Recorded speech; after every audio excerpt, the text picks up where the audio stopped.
할렐루야.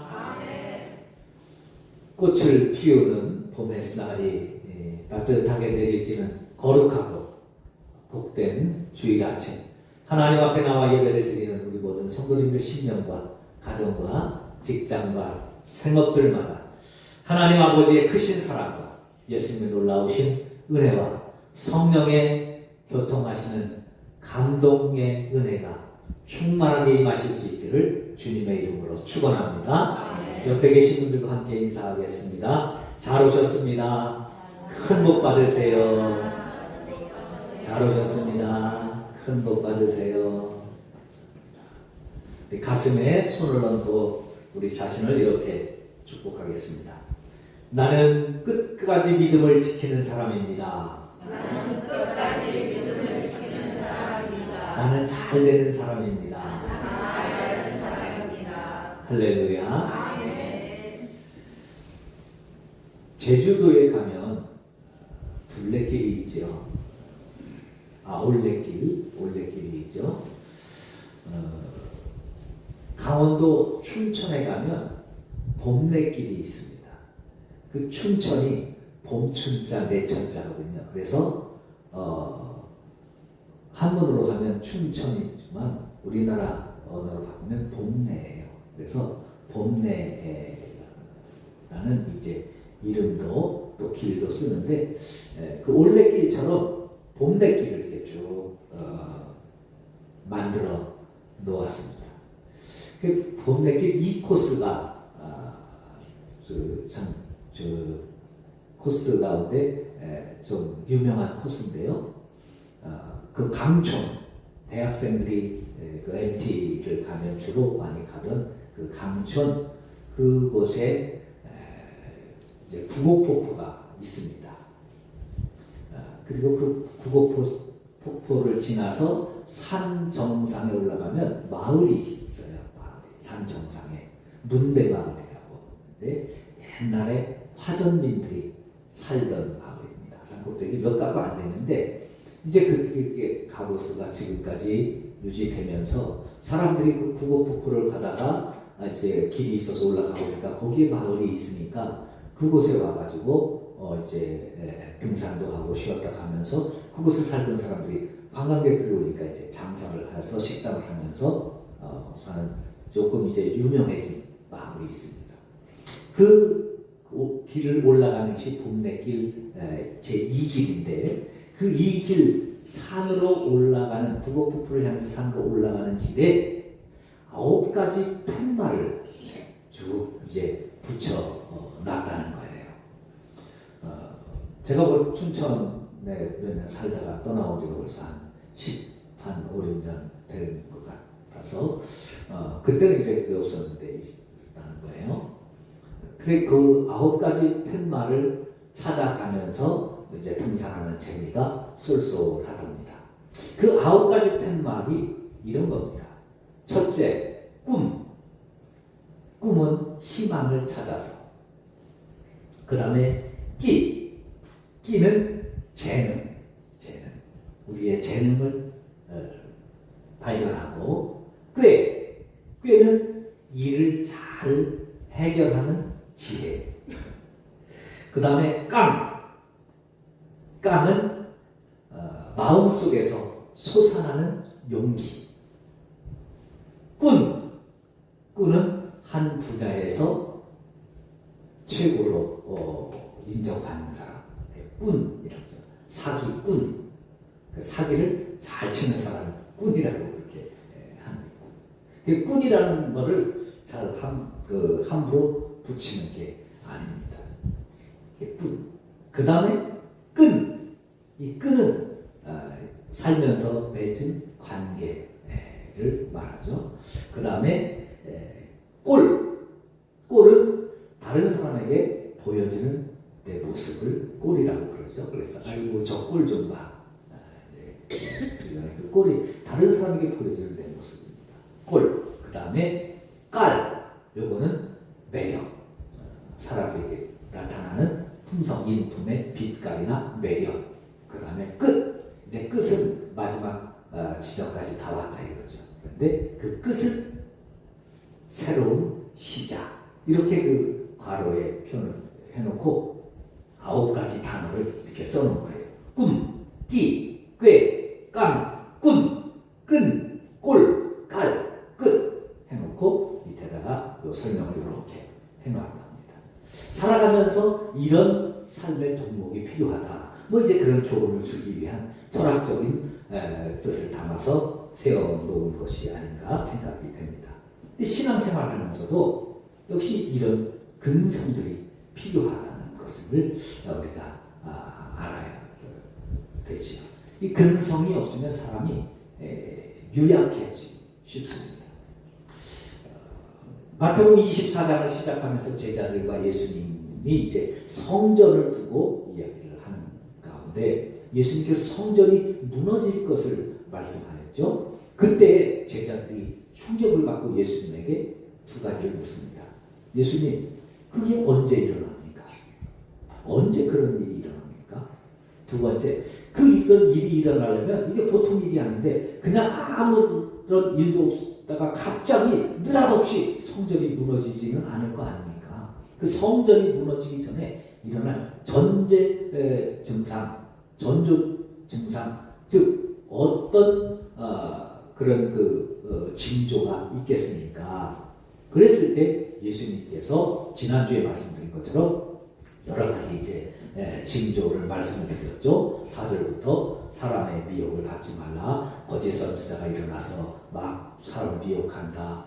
난리와 난리, 전쟁 등에 대한 소식들이 많이 나타나게 될 것이다. 민족이 민족을, 나라가 나라를, 개인이 이제 대적하고 곳곳에 기근도 지진도 막 일어나면서 이런 혼란들이 막 나타나게 될 것이다. 그러면 사람들이 깜짝 놀라서 이거 말세구나 그렇게 생각할 텐데 착각하지 마라. 그거는 시작에 불과하다 하는 것을 이제 말씀을 드렸어요. 자, 그렇게 말씀하시고 나서 예수님이 제자들이 물어보잖아요. 언제 그런 일이 있겠습니까?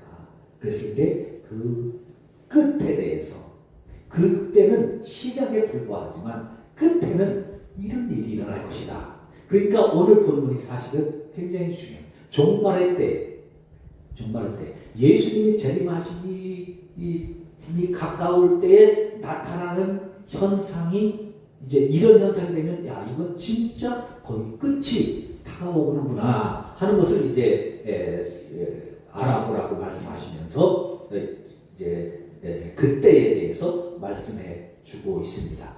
그런데 예수님은 그때에 일어날 징조와 현상도 중요하지만 예수님이 말씀하시고자 싶은 것은 그 징조가 아니에요.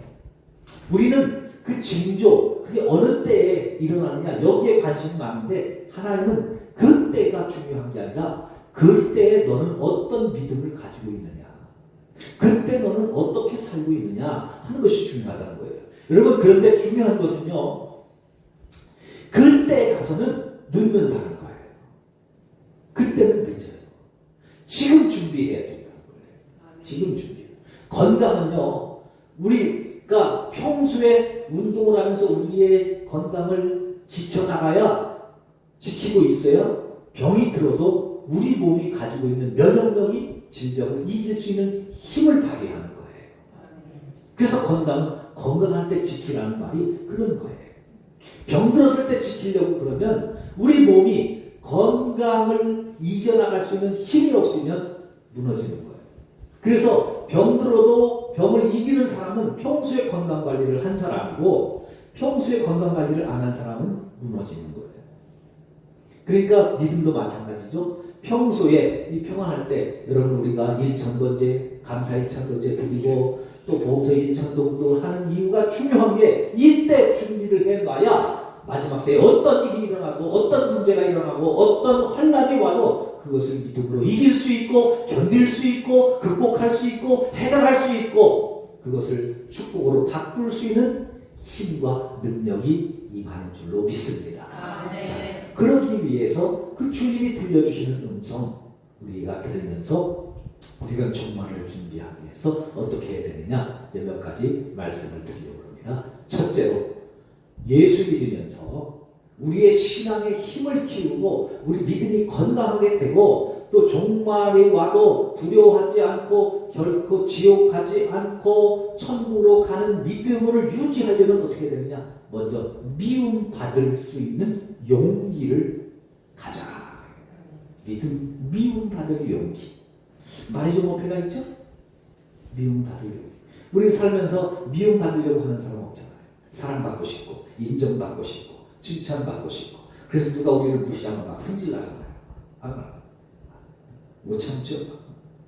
도리어 몇 배로 갚아줘야 속이 시원한 사람들도 꽤 많아요. 그런데 예수 믿으면서 미움받을 용기를 키워야 된다는 겁니다. 오늘 9절, 10절 말씀이죠. 그때에 사람들이 너희를 환난에 넘겨주겠으며 너희를 죽이리니 너희가 내 이름 때문에 모든 민족에게 미움을 받으리라. 그때 많은 사람이 실족하게 되어 서로 잡아주고 서로 미워하게 될 것이다. 종말의 때가 나타나면 서로 미워한다는 거예요. 사람들이 나를 미워하고 나를 미워하는 게 아니라 가까웠던 사람도 미워하고 나를 미워하는 사람들이 많아지기 시작한다는 거예요. 그럴 때 왜 그러냐, 나한테 왜 그러냐 그러지 말고 미움받는 것을 받을 수 있는 용기를 키우라. 몇 년 전에 미움받을 용기라는 책이 한참 베스트셀러가 된 적이 있습니다. 일본의 심리학자 기시니 이치로 박사가 쓴 글인데요. 심리학자예요.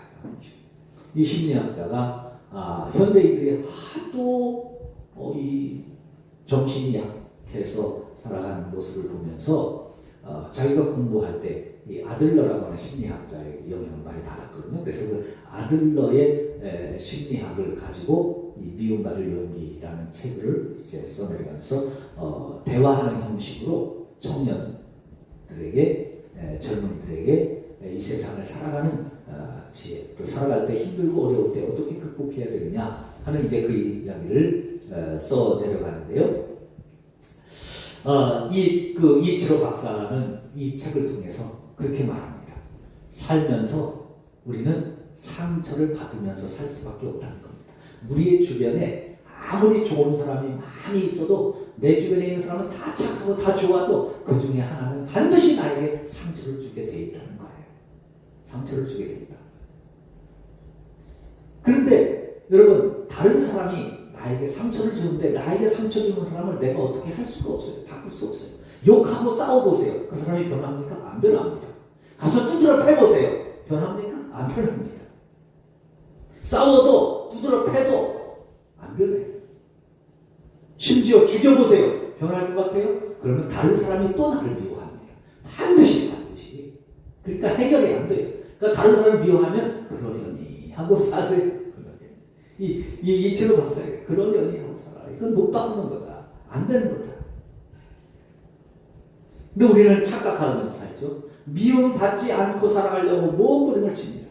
내가 착하게 살고, 내가 베풀며 살고, 내가 나누고 살고, 내가 섬기며 살고, 내가 믿음으로 살면 다른 사람들이 다 나를 인정해 주겠지, 나를 칭찬해 주겠지, 나를 축복해 주겠지, 나를 천사처럼 대해 주겠지. 아니요, 세상에 그런 일은 없습니다. 세상에 그런 일은 없습니다.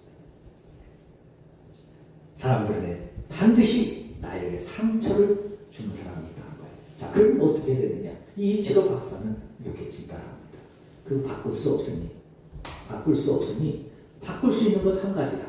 그 상처를 내가 어떻게 받아들이느냐? 요거는 내가 할 수 있는 거다. 나에게 상처를 주는 사람이 나에게 그 주는 상처를 상처로 받으면 내 인생은 상처의 누더기가 되고 맙니다. 그러니까 모든 게 다 상처예요. 누가 나를 쳐다보는 것도 상처, 나에게 말하는 것도 상처, 나에게 뭘 주는 것도 상처, 안 주면 안 줘서 상처, 나 말고 다른 사람하고 얘기해서 상처, 다 상처가 돼요.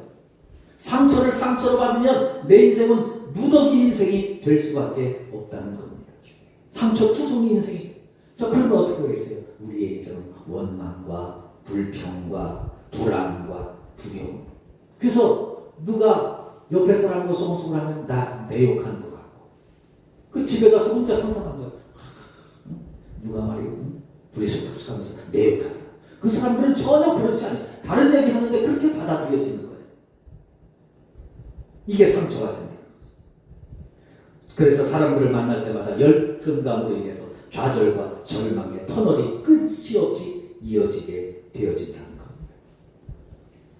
예상하지 못했던, 아니 심지어는 믿었던 사람들로부터 날아오는 이 상처의 주먹에 맞아서 이리 밑을 저리 밑을, 그래서 불안과 공포가 늘 엄습해 오지요. 원망과 불평이 다가오지요. 그런데 이때 이것을 상처로 받지 말고 그것을 당연한 것으로 받아들면서 내 마음을 갖고 가야 되어진다는 거예요. 갖고 가요. 뭘로 갖고 가겠어요? 믿음으로 그걸 받아서 갖고 가는 거예요. 하나님, 저 사람은 나에게 상처를 주는데 나도 저 사람한테 같은 상처를 줄까요? 아니면 두드러 패줄까요? 아니면 아예 그냥 더 10배로 갚아줄까요? 아니면 그것을 나의 믿음의 기회로 바꿀까요? 그 문제는 조금 이따 말씀을 드리고요. 성경에도 보면 이 상처를 많이 받은 사람들이 많이 나옵니다. 욥 같은 사람 보세요. 신앙생활을 너무 잘했어요. 얼마나 잘했는지 사람들은 물론 하나님까지 욥의 신앙을 인정해 주는 거예요. 하나님이 인정해 주는 것뿐만 아니라 자랑할 정도입니다. 욥기 1장 8절에 보면 하나님이 사탄에게 말합니다. 내가 내 종 욥을 주의하여 보았느냐? 그와 같이 온전하고 정직하고 하나님을 경외하고 악에서 떠난 사람은 세상에 없다. 욥같이 온전한 믿음을 가진 사람, 욥같이 정직한 사람, 욥같이 악에서 떠난 사람, 그런 사람은 세상에 없는 거예요. 세상에서 신앙생활을 가장 잘하는 사람이 욥이라는 거예요. 하나님은 그렇게 인정해 줍니다. 그러자 사탄이 말하죠. 하나님, 욥이요 그렇게 신앙생활하는 것은 그 다 이유가 있는 겁니다. 그게 뭐냐? 하나님이 복을 주시니까 그렇죠. 복을 주시니까. 하나님 복을 안 줘보세요. 욥 금방 하나님 욕하고 떠나갑니다. 하나님이 아니라는 거죠. 그러면서 욥을 시험합니다. 욥이 시험을 당하는데요. 어마어마한 고통을 당합니다. 가지고 있던 수천 조의 재산이 조단이에요. 조단. 수천 조단. 요즘으로 치면 만수 정도 되는 거예요. 그 재산이 하루아침에 다 뺏어줍니다. 부도 나서 하루아침에 날아가는 거예요. 집에 10원 하나, 1,000원짜리 한 장 없을 정도로 철저하게 반합니다. 아들, 딸이 10명 있었어요. 딸 3명, 아들이 7명. 그 아들, 딸들이 얼마나 신앙생활을 잘하는지, 또 형제 우애가 얼마나 좋은지, 형제들 집안에 무슨 일이 있으면 다 10명이 다 모여서 다 잔치하고 가정잔치하고 그러고 떠나가면 욥은 또 그렇게 모였을 때 혹시 욥이 모르는 사이에 하나님 앞에 범죄했을까봐 욥은 밤새도록 하나님 앞에 하나님, 혹시 우리 자녀들이 모여서 얘기하고 함께 지나는 가운데 잘못한 거 있으면, 죄진 거 있으면 하나님 용서해달라고 밤새도록 욥은 그 이후에 자녀들을 위해서 또다시 속죄의 제사를 드릴 정도로 그렇게 철저하게 신앙생활을 합니다. 그 10명의 자녀들이 같이 모여서 식사를 하는데 집이 무너져서 10명이 다 죽었어요. 10명만 죽었겠어요? 며느리, 사위, 손자, 손녀 한꺼번에 다 죽은 거예요. 생각해 보세요. 자식이 죽으면 가슴이 묻는다고 하잖아요. 근데 10명이 하루아침에 다 죽어보세요. 이런 재앙. 심지어 욥의 몸에 엄청난 질병이, 고통이 다가옵니다. 건강도 잃어버립니다. 심지어 부인도 너무 안 믿겠다. 세상에 하나님이 계시면 이런 일이 어디 있느냐? 당신이 있는 하나님.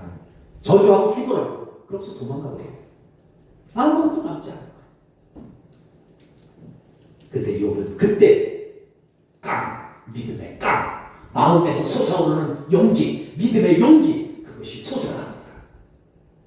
그리고 고백하잖아요. 주시니도 여호와시오, 취하시니도 여호와시오. 내가 어머니 몸에서 뱀 몸으로 나왔는데 오직 하나님께 영광을 돌립니다. 믿음이지. 사람들이 다 자기를 미워하지만 그 미움을 과감하게 선택합니다. 그리고 믿음으로 승리하시지. 초대교회 성도들 보세요. 히브리서 11장에 보면 초대교회 성도들이 어떤 고난을 당했는지 생생하게 증언해 줍니다. 히브리서 11장 36절 어떤 이들은 조롱과 채찍질과 결박과 옥에 갇히는 시련을 받았으며 돌로 치는 것과 톱으로 켜는 것과 시험과 칼로 죽임을 당하고 양과 염소의 가죽을 입고 유리하며 궁핍과 환난과 학대를 받았다. 사람들을 예수 믿는다고 돌로 때려 죽이고요. 그것도 속이 안 차니까 톱으로 잘라 죽인 거예요. 사람 예수 믿는다고. 그런 일들. 집에서 다 쫓겨나서 살 데가 없어서 산에서 굴 파고 동물들처럼 굴 속에서 지냈어요. 그랬는데 그들이 믿음을 버렸습니까? 아니에요. 미움받을 용기, 믿음의 깡을 가지고 순교적인 삶을 살았기 때문에 그들의 믿음이 오늘 우리에게까지 전해져 온 것입니다. 그래서 이 이치로 박사가 그렇게 말해요. 우리에게 다가오는 상처에 나에게 의미를 주는 것은 내 자신이다. 그래서 아까 말씀드린 것처럼 상처를 받으면 상처가 되지만 그것 상처 주는 사람이 아닌 나를 사랑해주고 위로해주고 격려해주는 사람에게 눈을 바꾸면 그 사람들이 훨씬 더 많다는 거예요. 그래서 믿음의 용기를 가지고 희망을 가지라는 거죠. 성경에서도 하나님은 그렇게 미움을 받을 때 두려워하지 말고 미움받을 용기 기꺼이 가지고 받아들이라는 거예요. 마태복음 10장 28절 몸은 죽여도 영혼을 능히 죽이지 못하는 사람들 두려워하지 말고 오직 몸과 영혼을 능히 지옥에 멸하실 수 있는 하나님을 두려워하라. 사랑하는 성도 여러분, 누가 나를 미워하고 힘들게 할 때 믿음으로 나오는 용기를 가지실 수 있기를 바랍니다. 세상을 두려워하지 말고 우리의 영혼을 멸하실 수 있는 하나님을 두려워하는 믿음으로 하나님 앞에 믿음으로 이겨나가실 수 있기를 바랍니다. 두 번째로 예수 믿는 빛깔로 맵시 있는 삶을 사는 거예요. 마지막이 될 때가 어려울수록 우리의 믿음의 빛깔을 좀 그래도 매력 있는 삶을 살아라 그 말이죠. 11절 12절입니다. 그때에 거짓 선지자가 많이 일어나 많은 사람을 미혹하고 불법이 성함으로 많은 사람의 사랑이 식어지리라. 종말이 되면 서로 미워하고 싸우고 그런 것만 시기하고 질투하고 싸우는 것만 나오는데 그래서 사랑은 찾아볼 수 없을 정도로 다 식어버린다는 거예요.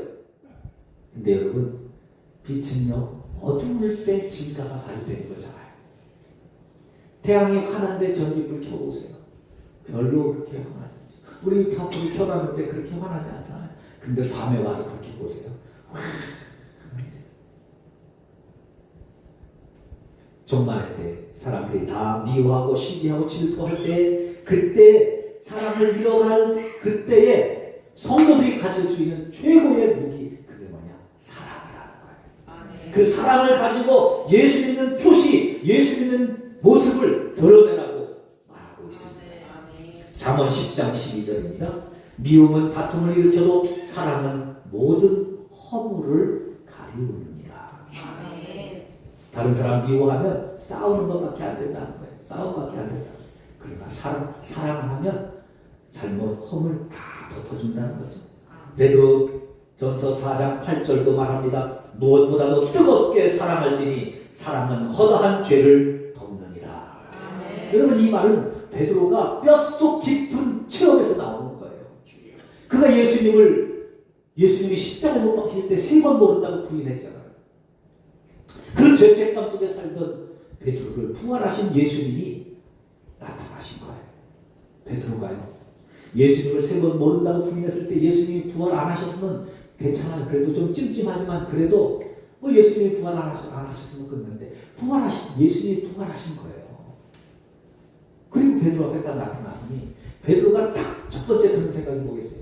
예수님이 내가 3번 부인한 거 아셨는데, 그때 보셨는데 뭐라고? 예수님 무슨 낯으로 보나? 무슨 낯으로 보나? 근데 예수님이요, 베드로가 무서워서 저 갈릴리로 자기 고향을 갔는데 거기까지 찾아오신 거예요. 기가 막힌 거죠.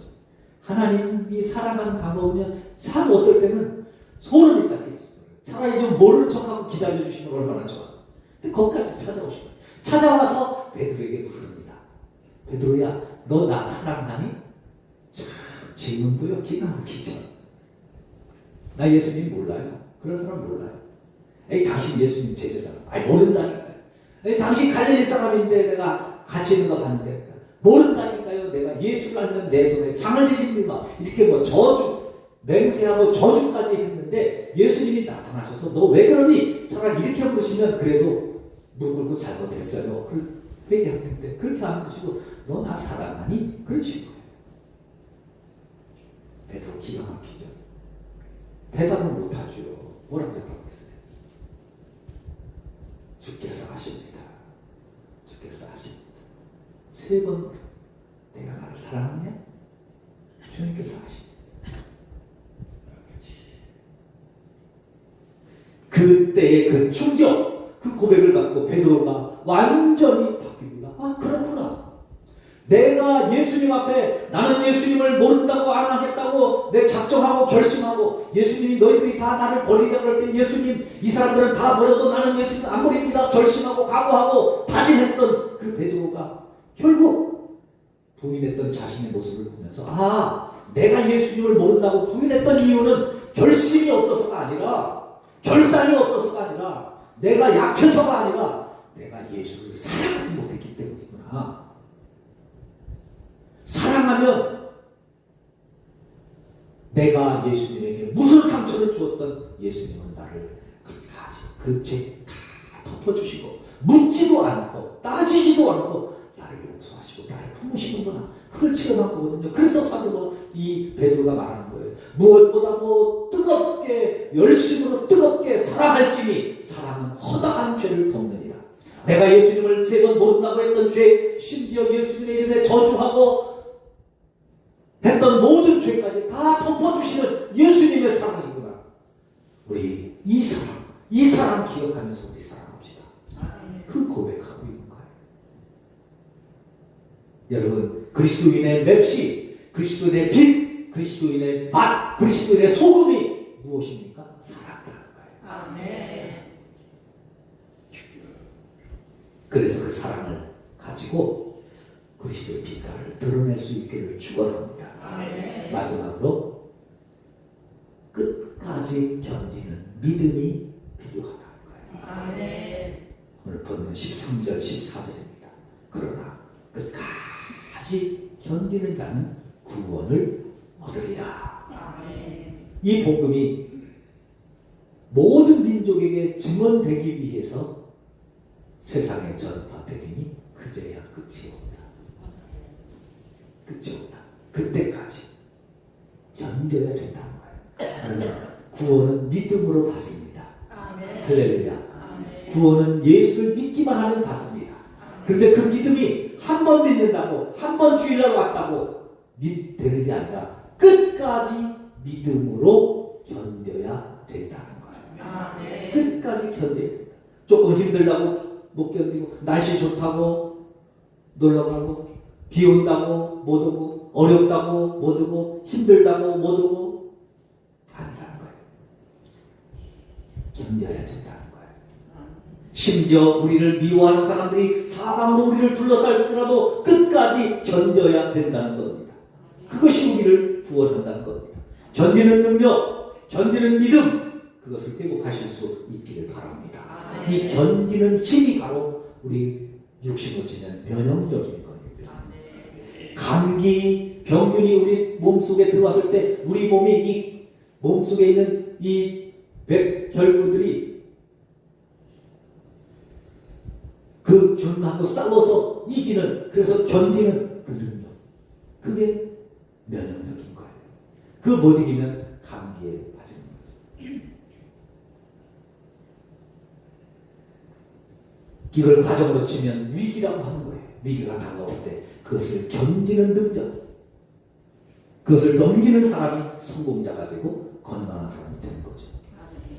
우리나라 축구 선수 가운데 유명한 축구 선수가 있죠. 손흥민 선수. 영국의 토트넘이라는 팀에서 뛰고 있는데요. 1년에 이 사람이 토트넘이라는 그 팀에서 받는 돈이 156억입니다. 1년에 156억씩 받아요. 일주일에 3억씩 받아요. 일주일에 3억씩. 한 시간당 179만 원씩 받습니다. 우리는 한 시간 어디 가서 일하면 만 원, 최저시급 만 원이죠. 손흥민은 179만 원씩 받아요. 한 시간. 놀아도 179만 원 받는 거예요. 여러분, 손흥민 선수에게 왜 이렇게 돈을 많이 주겠어요? 그 팀에서? 왜 이렇게 돈을 많이 주는지 아세요? 이유는 한 가지예요. 그 팀에서, 그 팀이 축구 경기를 할 때 손흥민이 그 정도 일주일에 축구 경기 많이 하는 투게임 하거든요. 체력이라고 해서. 그 투게임 할 때 3억 원어치 버티는 힘과 기술을 가지고 있는 거예요. 야, 그 정도 주면 나도 가면 한 1억 정도를 주지 않을까? 가보세요. 주나 안 주나. 돈 내라고 하죠. 네, 우리는 그런 능력이 없어요. 공을, 축구장에서 공을 그렇게 갖고 놀 수 있는, 지킬 수 있는, 그리고 중요한 때 골을 넣을 수 있는 그 능력이 있기 때문에 그거 보고 그렇게 주는 거예요. 그게 바로 이길 수, 견디는 능력입니다. 하나님은 우리에게 올바치를 주셨을까요? 하나님은 우리에게 예수님을 값으로 주셨습니다. 아멘. 왜요? 우리가 어려울 때, 힘들 때, 죄가 다가오고 시련이 다가오고 환난이 다가오고 역경이 다가올 때 너희는 예수님만큼 값어치를 할 수 있는 사람이다. 아멘. 그만한 믿음이 있는 사람이다. 아멘. 그만한 믿음으로 키워가야 된다. 인정해 주셨기 때문입니다. 아멘. 요즘 전도를 하다 보면 많은 항의를 받습니다. 심지어는 막 쫓아와서 막 욕을 해대기도 합니다. 이걸 받을 용기 없으면 무서워서 전도 못하는 거예요. 그러나 감당할 용기, 감당할 믿음이 있으면 그 다음날 또 나가는 겁니다. 아멘. 사랑하는 성도 여러분, 예수님 때문에 당하는 어려움 두려워하지 마세요. 견뎌야 구원이 임합니다. 아멘. 계시록 2장 26절, 이기는 자와 끝까지 내일을 지키는 그에게 만국을 다스리는 권세를 주시리니. 아멘. 끝까지 하나님의 일을 지키는 사람에게 만국을 다스리는 권세를 주신다고 말씀합니다. 아멘. 갈라디아서 6장 9절입니다.